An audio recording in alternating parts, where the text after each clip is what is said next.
Thank you very much, Fiyin. Okay, now we move on to the table debate of this House would support a universal basic income.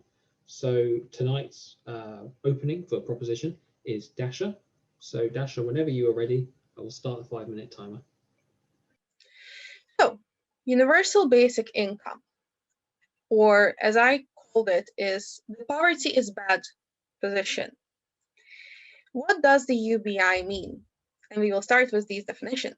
It means providing all and every adult citizen of a country with a set amount of money on a regular basis, regardless of what is their social status, regardless of what is their employment status, regardless of whether they are already receiving some subsidies. It doesn't matter. It doesn't matter how much money they already have. Every single person in the country receives the same amount of money at the same time. In this model, the UBI, it doesn't replace the general income of the people. People still go to work, people still make different amounts of money based on their education, based on their employment status, how long they've been working. They still get money from their jobs. It's just that alongside that money, as an addition, they also receive from the state, centrally, a certain amount of money on a regular basis. So, why is it so important for us? That is because we care about our citizens, and we care about all of them to an equal extent. Poverty is a really big problem currently in majority of the world, and it's not just limited to developing countries. We can see that many people live below the poverty threshold in many of the developed countries, such as the UK, such as the US, such as Australia. Every single little source of income can help those people to support themselves and to live a better life. This is especially important currently in our world of the pandemic, because many people lost their jobs. Many people lost the opportunity to search for a job in the first place.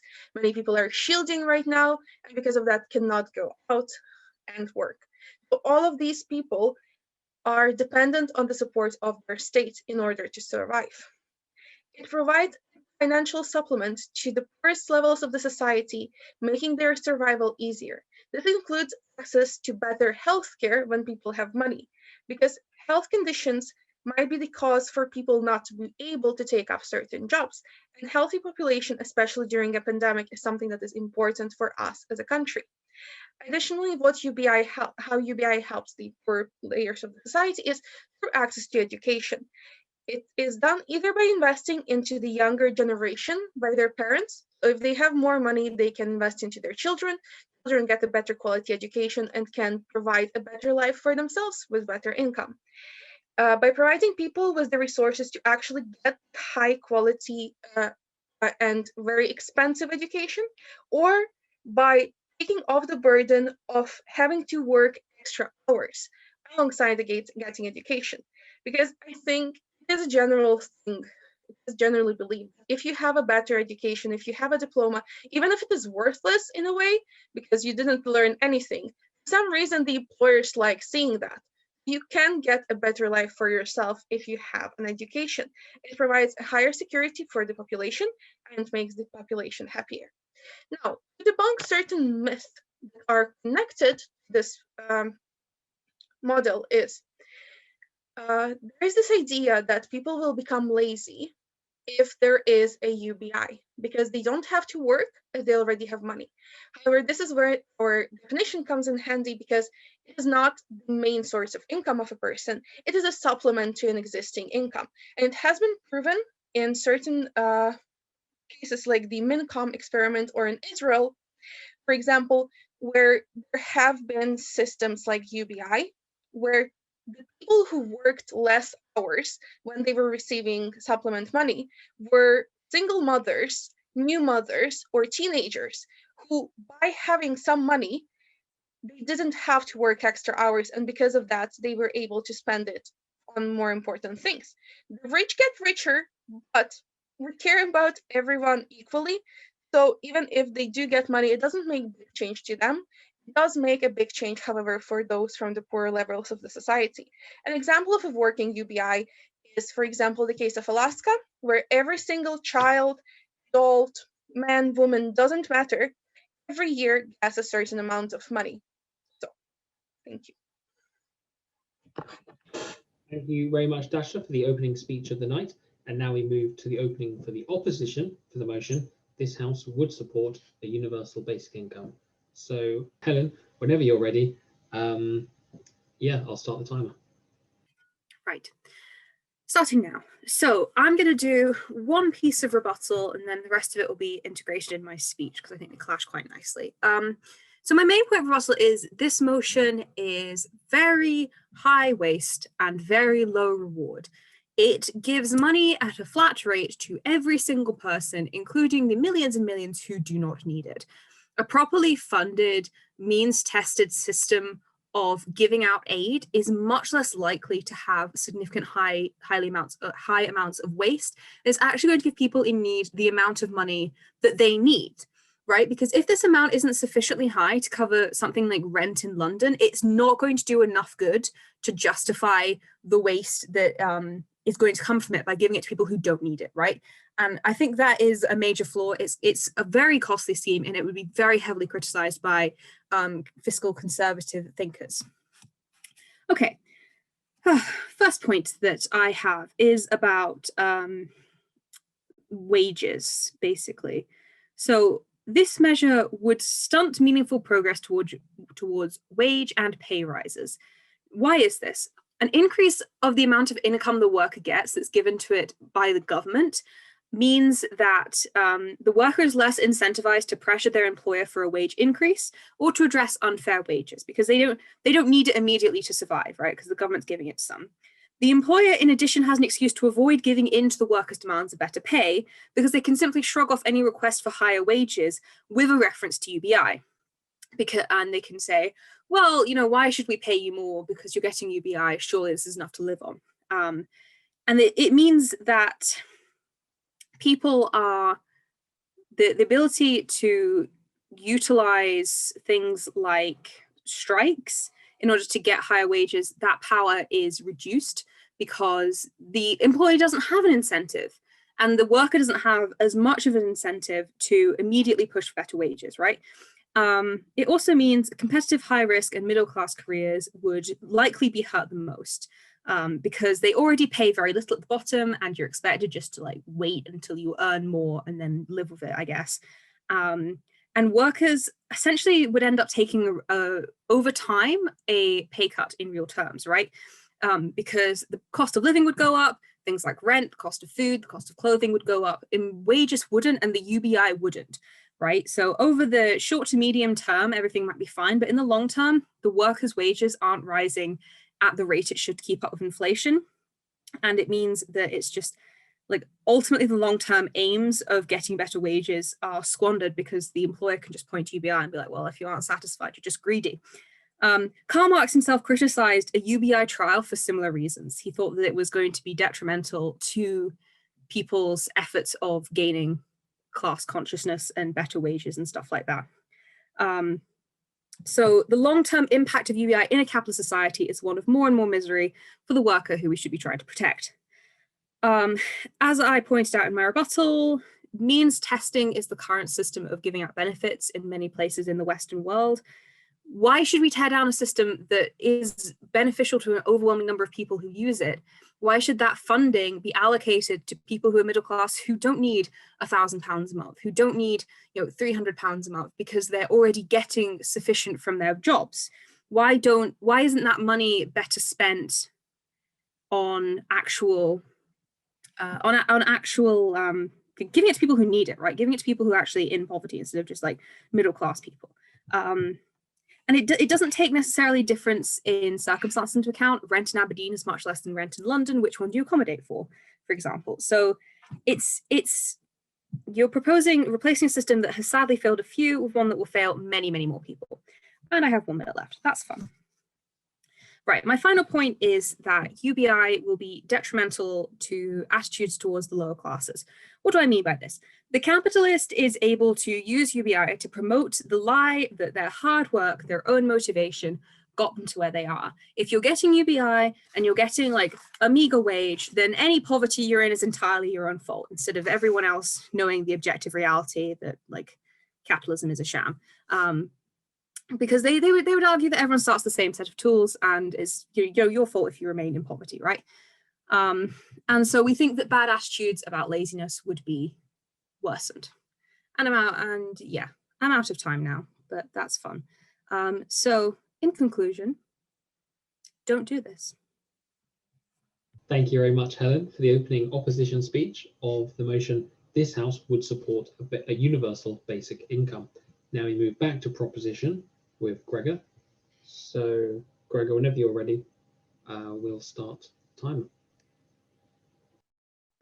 So when it comes to universal basic income, you have to think about the failing welfare systems that we have in place already. Because things like the minimum wage, all they really do, despite giving people more money, they simply lead to inflating prices. So it never really becomes a minimum wage. It just ends up as the poverty line in work. So if you're working 40 hours a week, you cannot end up any poorer than the minimum wage. But that doesn't make you wealthy. That doesn't mean that you can survive. That just means you're not as poor as you could have been. So universal basic income allows everybody to be on the same level, and it allows there to be an area where people can't go below the minimum wage. You can have the minimum wage, but you've always got some level of support, regardless from the government. And it means that people can focus on other things as well, so they can focus on their education. Because if they've got some money, then if they don't have to work 20, 30 hours to study in somewhere like the States where tuition fees can be over $100,000 a year, then that means that people are able to study effectively. I'm not going to take the point of order. Means they can study without the stress of work. It gives them some money. It maybe doesn't give people enough money to be wealthy, but it gives them something. As I said before about the welfare state, we all know how inefficient that already is.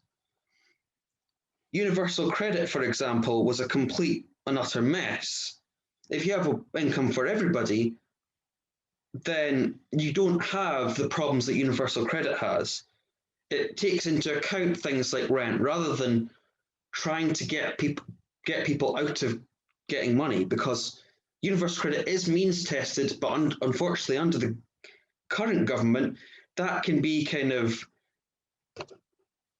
drug tested or that kind of thing. So people don't actually get the money that they deserve, because people are constantly trying to stop people getting money, and they'll find whatever reason to do that. If everyone has money, then they're not going to be undercut, because the requirement is everyone gets it regardless, rather than being denied benefits for this reason or that reason, which just makes people poorer. If they can't get benefits, they can't end up with rent at all. If they've got a basic income, then in many places they can afford rent. So that if they lose a job, they're not completely screwed. That means there's somewhere to fall back on. Because at the moment, you can lose a job, as we have through the pandemic, and then it can take you 6 weeks to get onto universal credit. And 6 weeks is a long time with nothing. Food banks, for example, would be less necessary, which can surely only be a good thing. If people have got money to be able to afford food, it might not be enough to shop at Waitrose, but it's something. It's all about giving some people something that they wouldn't necessarily get. The benefit system doesn't work as it currently should. People have tried to constantly get rid of it.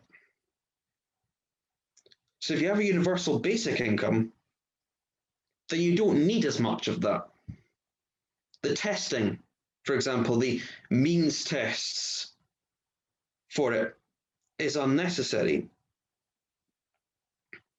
because there is no means test. And I think I will finish there. Thank you very much, Gregor, for your speech. Now we move back to the side of opposition with Robert. So whenever you're ready, Robert, we'll start the 5-minute timer. Okay, so we've heard like problems on both sides, right? And the main thing that comes out of the proposition side is like there are people who are currently in poverty and that current solutions aren't working. But then what we get from like Helen is some good points about how this affects things in a greater way, that you get inflation and changes the costs of the job market and all those sorts of things. But I have a solution.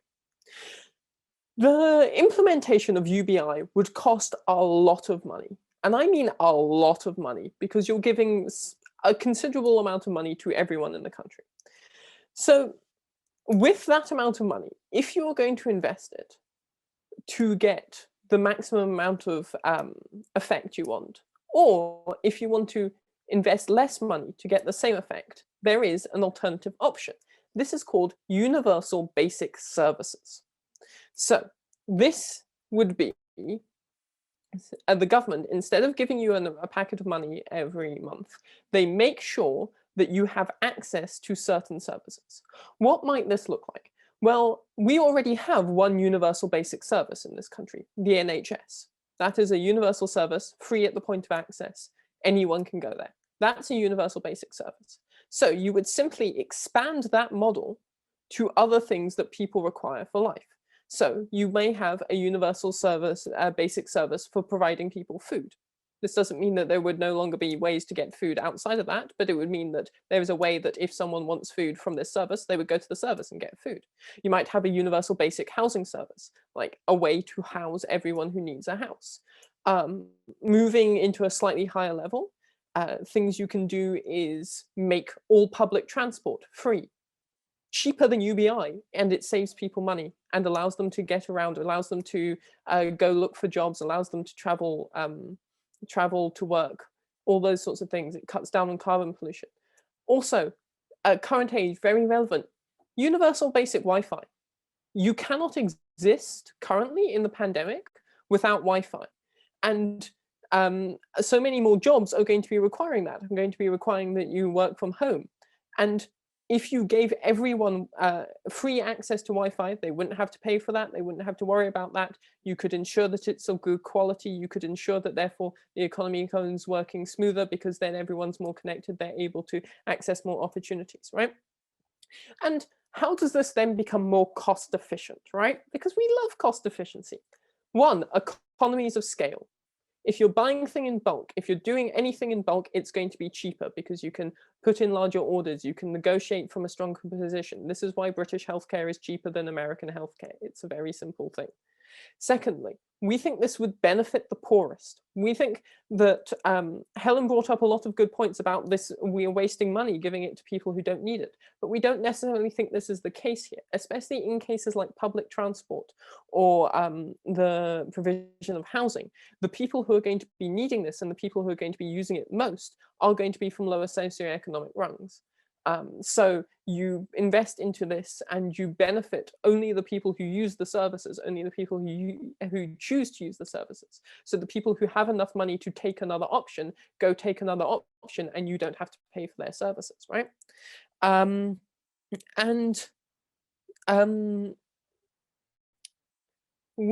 then you're also not throwing around large amounts of money. So you're not increasing in the inflation rate. You're not fluctuating prices. You're not affecting the job market particularly. You're just making it easier and cheaper for every single person to ensure that they have the things necessary to survive. And we think this also gets used for the right sort of, you can target what you can make sure that the money you invest gets used for things that actively help people. right? Because you could give someone money and then they go and choose to spend that money on something that isn't necessary and still be in a worse position. Whereas if you make sure that the services are available and give them access to the services, you know the basic stuff is getting taken care of. You know that that person has the ability to feed themselves, to house themselves. Whereas with UBI, you could give that to them and not know. And you also it is harder to give money to someone than to offer them access to services, actually, because not everyone has a bank account, not everyone has easy access to that sort of thing. But if you just have like a walk-in free food, then everyone can do that. Thank you very much, Robert, for that speech. And now we move back to proposition for the final time with Will. So, Will, whenever you're ready, I'll start the 5-minute timer for you. Right, okay. Good evening, ladies and gentlemen. We as the proposition are wholeheartedly in favour of the motion to introduce a universal basic income. As previously defined, a universal basic supplement to be brief for citizens. This rate of UBI is suggested to be in line with trials conducted in Finland and is designed to, amongst other benefits, cover the average cost of raising a child. The economic support for this programme can be raised through tax increases and the closing of a multitude of tax loopholes which allow the biggest companies in the world, such as Facebook and Google, to avoid paying trillions. Now, before going on to the debate, I would like to address a couple of rebuttals to the opposition. However, I do feel I cover these quite well in my speech. First of all, the opposition have loved to hark on of the beauty of means testing. Ladies and gentlemen, means testing has failed at every opportunity it has been given throughout history statistically. This is not even an argument that is up for debate. Means testing is unfair, treats those who are poorest in our society with a discerning eye. And the second point, which was brought up by Robert in an attempt to distract away from the topic of the debate from UBI towards this idea of nationalization of industries as opposed to actually discussing the topic at hand, but I will address it nonetheless. The beauty of a system of UBI is that it removes all of the bloated bureaucracy we see in our current benefit system and allows it for a simple handout of money which people can choose to spend how they wish. And again, I will go on to address this later. But firstly, ladies and gentlemen, UBI would be beneficial because our current system is not working. Benefit system used in the past and to this day aimed at helping our poorest have failed to do so because of how wasteful and complex they are. For example, the welfare state we have in this country is fundamentally the same as it was at its founding in 1948, having made no significant changes in over 70 years. I wouldn't be surprised if they were still using the same typewriters. Ladies and gentlemen, we are not living in post-war Britain. With 14 million in poverty in the UK, this benefit system in this country must be brought in line with modern standards for how we treat our citizens. Enter universal basic income. This elegant system will radically refine the bloated and bureaucratic structure we have and many other countries have. Clear and simple in delivery. This far simpler system avoids government waste and puts the power of spending back in the hands of the public rather than the state. Secondly, the situation with COVID-19 has demonstrated a dire need for a universal basic income. In response to the crisis, the UK government is issuing billions monthly through the furlough scheme, small business aids, and other boosts to the economy. This sudden cost to our society could have been greatly reduced with the implementation of a universal basic income. Under UBI, families would have been receiving supplements far before the coronavirus crisis hit the UK, meaning many would have greater access to savings to help them through the crisis. Furthermore, the continued payments would be more than enough to get many through quarantine. Ladies and gentlemen, through implementing a system of universal basic income, we are protecting ourselves against the damages of COVID, both the virus and the economic turmoil. Finally, ladies and gentlemen, we must look to our future, as universal basic income is the change that needs to be made in order to adapt to the new world into which we are entering. Technology, as we have all been forced to accept, is the new norm. We are currently entering the fourth industrial revolution, with automation being a big part of many jobs. An estimated 30% of all jobs could be automatable by 2030, putting millions of jobs at risk. We must embrace this change and not make the same mistake as our Luddite predecessors. To do so, a universal basic income is needed to give our workers the security they need to make a change of career and learn new skills. The opposition will likely say, as they have, that UBI is too expensive, it costs so much money. Yes, it does. But to implement a system which is so important to upholding the global economy, this money is more than well spent. Universal basic income ensures our future generations against the automation of many jobs and allows them to plan ahead with the peace of mind that they will be supported during a difficult period. In conclusion, ladies and gentlemen, a universal basic income requires massive financial investment and societal change to be implemented. There's no denying that. But we must ask ourselves this. Are we to just accept a broken system of benefits as the only option, to accept the economic turmoil which COVID has brought, to accept the wild-scale job loss that automation brings? Or should we choose to meet these challenges head on with a system of universal basic income? Thank you very much. And thank you very much, William, for finishing the proposition side of the debate. And now we move over to Jack for the final table speech of the night. So whenever you're ready, Jack, I will start your 5-minute timer. Okay, so I'm gonna sum up quite a lot of what the other speakers have said. However, I'm mainly going to talk about the I'm going to mainly talk about the vulnerability of universal basic income to neoliberal governments whose desire is primarily to gut the benefit system and use it as one payment for things.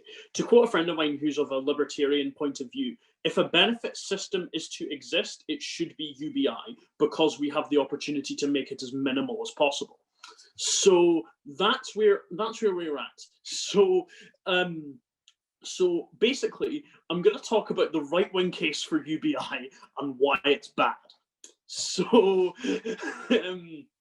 so the basic reason for that is that you generally have in the governments who generally want to cut benefits are fairly common. You get them all across Europe, for example. You get them in this country, and again, a sort of right-wingy case for UBI being fairly normal is again could sort of being seen as kind of like a halfway house to that is universal credit in the merger of various benefit payments into one less payment in the name of reduction of bureaucracy. You could also say was technically a halfway house to UBI. Now, because if we take it as read, as was mentioned in the Prime Minister's speech, that universal basic income would would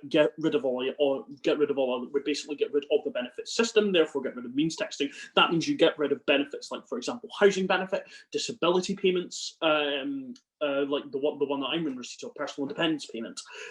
So all of that would be gone. Now that's and therefore that, however, that very much makes it vulnerable to a government whose main desire is to cut benefit system to make that payment as low as possible.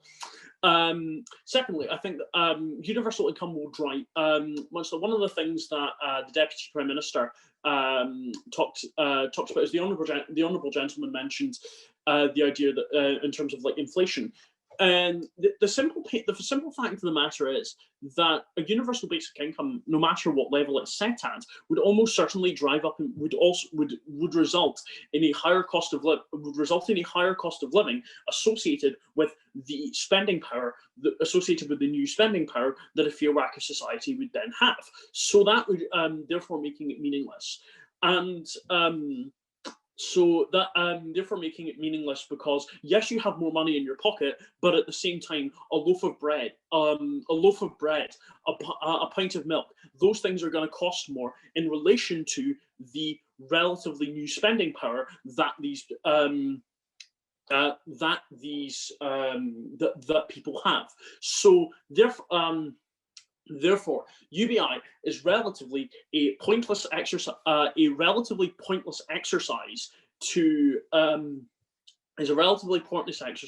Which won't affect many people in terms of actually having more money in terms of in terms of people's actual spending power.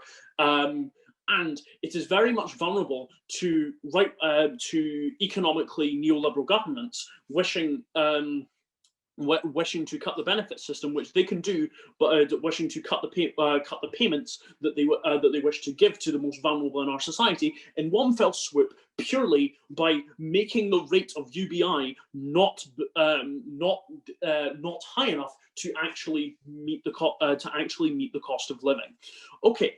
Next thing I'm going to talk about is kind of alternatives. So firstly, I think I'm not defending means testing. I'm not defending means testing as a thing. However, you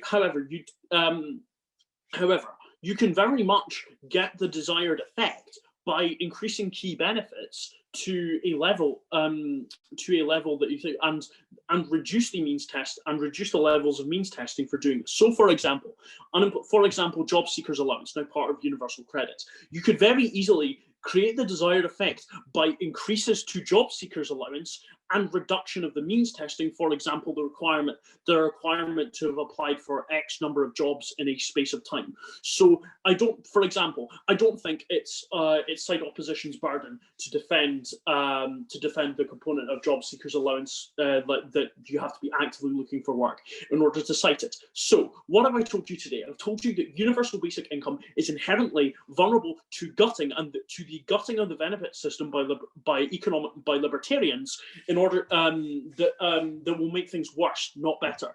I've also said that it won't actually increase spending power because any increase to the amount of money that working class people have in their pocket will be mitigated by the rises to cost of living. Please vote side opposition. Thank you very much. And thank you very much, Jack, for finishing off the table speech and the opposition side as a whole. And now we move on to floor speeches, which are 3 minutes in length. They go in the order of proposition, opposition, and abstention. Abstention being neither for or against, or just a comment on the way the debate has gone as a whole. So I will send you a message when you are 1 minute in and when you're 1 minute left and then 10 seconds left. You don't have to use up all the time if you don't want to. So should we start the floor speeches with proposition? If anyone would like to speak, please raise their hand on proposition. Okay, Derek. So Derek, whenever you're ready, I'll start a 3 minute timer for you. Right, so I shall make the right-wing case for universal income, basic income, and why I think that's a good thing. But first, some points of rebuttal. I know that the speaker, Robert, mentioned the idea of universal basic services. What I think that does is deprive the individual of choice. Universal basic services would no doubt be controlled by the government, and there'd be limitations on what type of transport can be used, what type of food is provided, I'm sure, because of climate change and other bogus considerations like that. I can see he's nodding along, but anyway, UBI is not a Marxist idea, as some people have suggested. That seems to be a confusion among a lot of people on the right. And I accept that universal basic income will probably be a legacy of this pandemic, much as the NHS was a legacy of the Second World War. But it will reduce the costs and bureaucracy associated with administering a very complex benefit system. Now, I know there's some people who want to keep the existing benefit system and have a UBI alongside that. My position is all benefits should be rolled into one universal basic income. So that would include things like unemployment benefits, state pensions, and student loans. Because it would make the system much more efficient if you have the same payments going out to people, and you can even do it with the highest common denominator out of all the payments, and still have it much more efficient because of the resulting cut in administration costs. So there was the studies that have been tried quite recently. The most successful one was Finland, which showed that there was better employment outcomes and people were starting businesses themselves, as well as looking for employment. And it also gives you the freedom to get a job based on your own skills and your own aspirations. You don't have to take a job at McDonald's or Tesco just to make ends meet. You can use your UBI until you find that job that you want to do with your life. And also on Helen's point, the thing is, yes, some employers may continue to pay lower wages, but it also means more employers will be able to afford to employ people, because if they're paying lower wages and that's being topped up by the UBI, it means they don't have to pay as much, and it means more quantity of jobs, maybe not high paid as they would be, but the UBI will make up the difference. So I ask you to vote for side proposition tonight. Thank you. And thank you very much, Derek, for the first floor speech of the evening. Now we move on to opposition. If anybody has a 3-minute speech opposing the case for UBI. Oh, Fiyin, yes. Whenever you're ready, Fiyin, I'll give you a 3-minute timer. Okay, amazing. I think it's been a really interesting debate because I think the thing that both sides are trying to do is like figure out how to alleviate poverty, right? Like we all understand like poverty is a bad thing, and we think that inequality economically and socially is a bad thing. And how do we alleviate that? So in listening to all of this, I think why I'm going abstention is because I feel like my point might be a bit airy or lofty and not quite, economically grounded. But I think we need to reevaluate our value system, like how we see people and how we enable people to contribute to society. I completely really enjoy the idea of like the one that Robert brought up of universal basic services. And I think that like when you give people the money, you can't give them money in a system that doesn't work. You need both, you need all these different cogs working at the same time. And I think we've all been talking about money and jobs and all these things, yet I feel like people are more than that. And at the point at which we alleviate that and then provide them with the services, that work, then we can actually start tapping into that human potential. So I think for UBI or any other solutions out there to work, we need equality of opportunity. We need services that actually work. And we need to alleviate people from, the basic worry of, do I have enough money for rent? Do I have enough money to feed myself? Student loans, all that kind of thing. I think when we can bring people above that and then we provide them with the right services, then we can start talking about, okay, are these services correct? Or what type of food are we serving here? Or that kind of thing, like what Derek was bringing up. But I think fundamentally it starts with how do we value the people within our society, and how do we want to, what's the best way of allowing people to tap into their potential and contribute to society in like a better way. But yeah, I think so. I think there's not just one solution, but I think when we appreciate like what a solution like UBI gives us in terms of its benefits and consequences, then we could start having a real conversation about like what can be done to alleviate poverty, essentially, which I think is what we're all trying to discuss, like, and find the best solution for. But yeah, that's pretty much it. Thank you very much, Fiyin, for the abstention speech. Now we move back for another round of floor speeches. If anyone would like to speak in proposition, please raise your hand now. Gregor.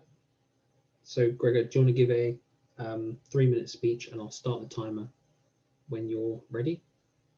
So to follow on from what I said earlier, I think when you give more people money, it allows you to stimulate the economy, especially during a pandemic where so many people have lost their jobs. That's what I was saying about it gives people something to fall back on. Because as we've seen with the economic figures, with people losing their jobs, people can't afford to buy things. And therefore you lose more jobs and it becomes a spiral. So with UBI, you have some money where you can maintain some level of aggregate demand. You might not be able to have it at the same level as before a recession or a depression, but it means that people don't just completely basically buy the essentials and that's it. Whereas UBI allows people to have those essentials and also keep themselves still paying rent. So you don't have to worry about an eviction. Because if you've got that money, if you lose your job, you still be able to afford your rent. The problems that we've had throughout this pandemic has been people worrying that if they lose their money, they'll be able to get onto the current benefit system and they'll be evicted. We've had to have eviction bans for a reason. Surely if universal basic income is put at a level where people can afford the very basics, such as a roof over your head, then people have less to worry about. If they don't constantly have to worry about being one step away from homelessness, whereas if you've got universal basic income, you're never one step away, or at least it's a lot further away. Now, as people said, that it does mean that inflation may happen, but if everyone has something, then inflation has a less of an impact. Because if you have nothing, it doesn't really matter what the price of bread is, you still have nothing. If you lose your job, you can still afford something if you've got universal basic income. It might not be a lot, but it's something. If you lose your job now, you've got to wait until you get benefits, and you could be kicked out of your house for failing to pay rent. You could potentially be forced to go to food banks or starve. Universal basic income prevents that. It's basically a last line of defense. That's the end of my speech. Thank you. Thank you very much, Gregor, for that. Do we have any opposition speakers to this? I'm going to go with Beth. So, Beth, when you're ready, I'll start a 3-minute timer for you. Okay, so don't know if this is going to take 3 minutes, but here we go. So the argument has been made specifically during the pandemic that universal basic income would be beneficial because a lot of people have been unable to afford rent and basic necessities due to unemployment. So surely just giving them like a lump sum of money every month isn't going to really do anything. They're just going to be making a dent in what debts they've already made. So wouldn't then nationalised housing support or something like that would be more beneficial, whereas universal basic income is just putting a band-aid on a very infected wound. We've spoken a lot about how universal credit has also been a bad thing.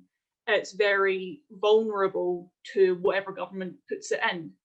Universal credit is just another form of universal basic income, but this is based upon income. And my last point is just it makes people more vulnerable to exploitation because it's like you're just being greedy by asking more money. If an employer doesn't think much of their employees, they can just go, you have basic income, I don't need to pay you that much, and they lose a lot of their legs to stand on. Whereas if there was lots of nationalised stuff, well, I don't know, didn't last 3 minutes. Universal basic income is just universal credit, vulnerable to whichever government is in power, and yeah, money doesn't help in a broken system. That's pretty much it. Okay, thank you very much, Beth, for the opposition floor speech. And now we move on to abstention again. So if anyone has an abstention speech, yes, Robert, I will start a 3-minute timer when you are ready. Okay, I first want to address the inflation point, and then I want to talk about universal basic income a bit more. Universal basic services, rather, because let's be honest, that's more abstention than it is opposition, but we need people to fill the table, so like, who's complaining? Anyway, how would inflation make universal basic income virtually worthless, right? Imagine this, you have universal basic income, it's set up, it's been going through one government term of about 5 years, right? Another government gets in that doesn't like it. They wait 5 years. Over that time, currency is inflated 10%, right? So people are now getting 10% less money than they want. And this government goes, well, I want them to have less money. I want it to be not as good. And they can literally just start printing money. And then inflation goes up and you could be down to 50% of the buying power that you originally started with. And they refuse to raise it, right? That's how it becomes useless. That's the flaw of inflation. And finally, a defense of universal basic services. This is mainly because Derek said one particular point of talking about how this would be government run and people wouldn't have choices. And I know that. I know people wouldn't have choices. I know this would have its issues.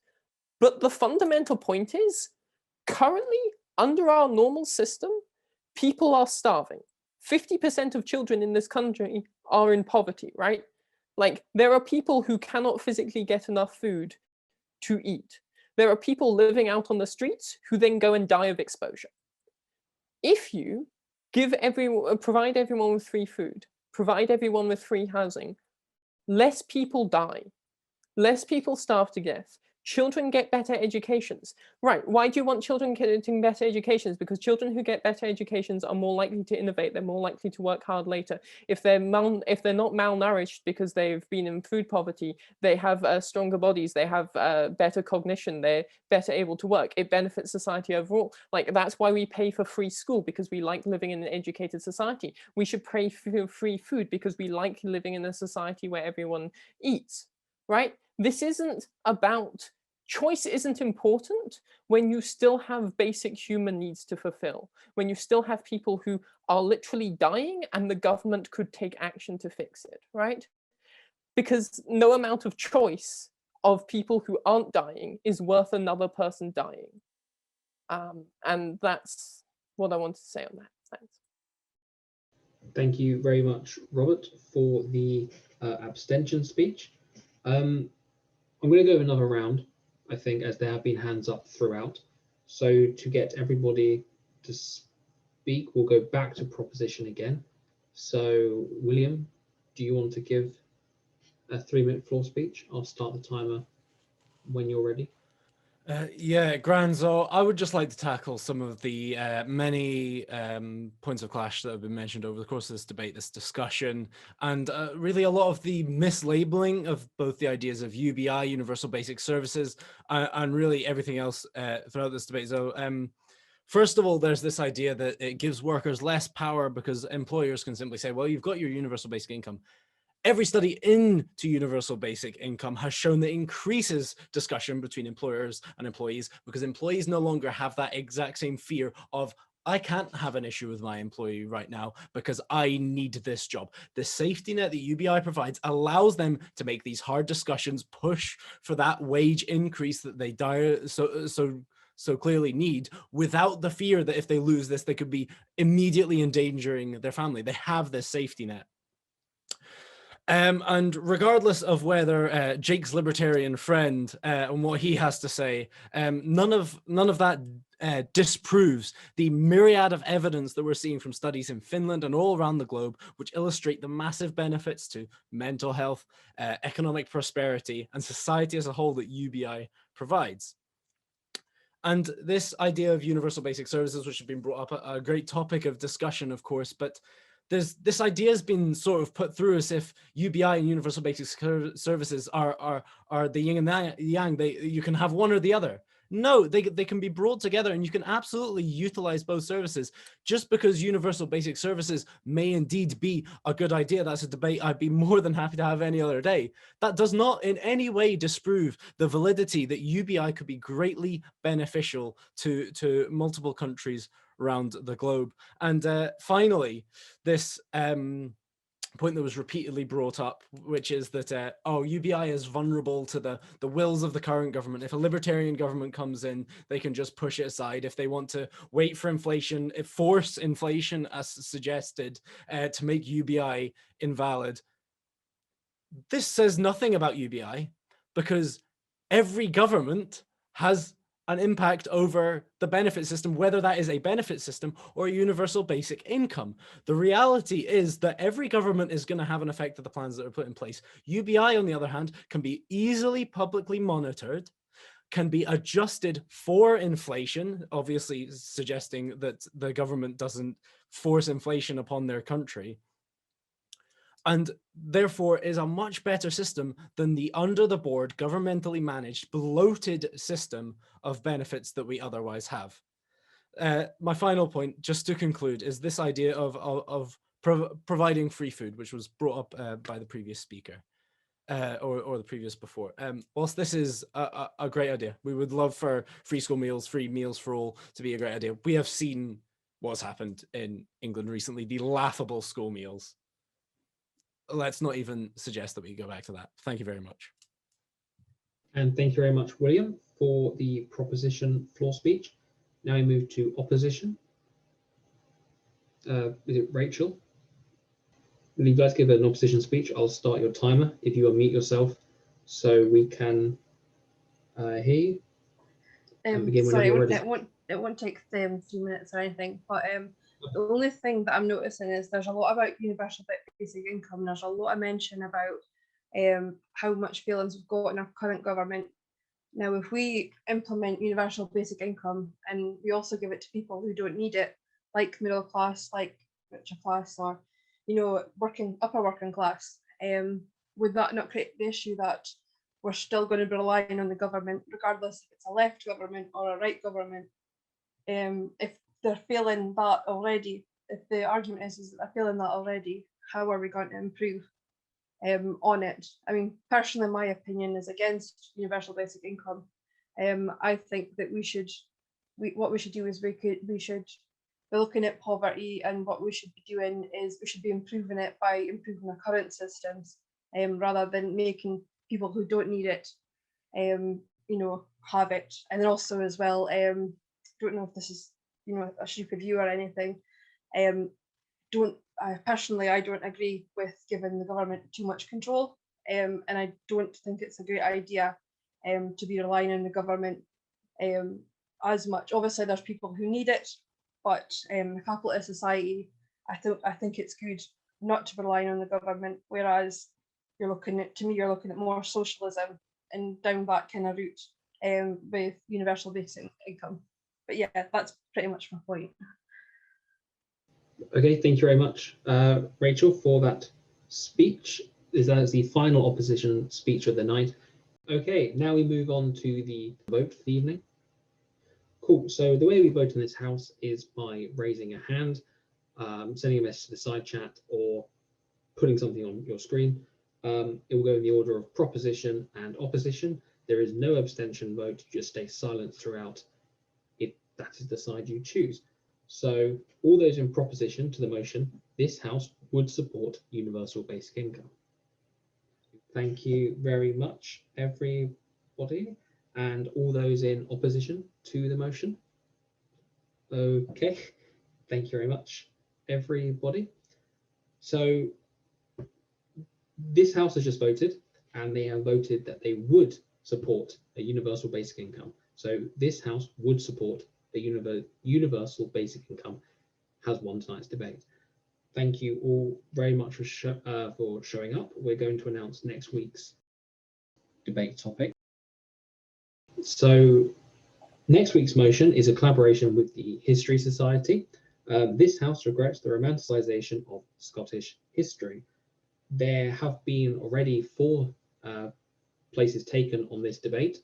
So if you do want to speak, please message either myself or Gavin McKenzie or the Facebook page to speak. Should be a really good collab. It's the same time, same place, Zoom at 7 o'clock on Thursday the 11th. So yeah, do come along, it should be good. Apart from that, thank you very much everybody for showing up, everybody who spoke as well. Hope to see you all again in the future. Until then, yeah, thank you.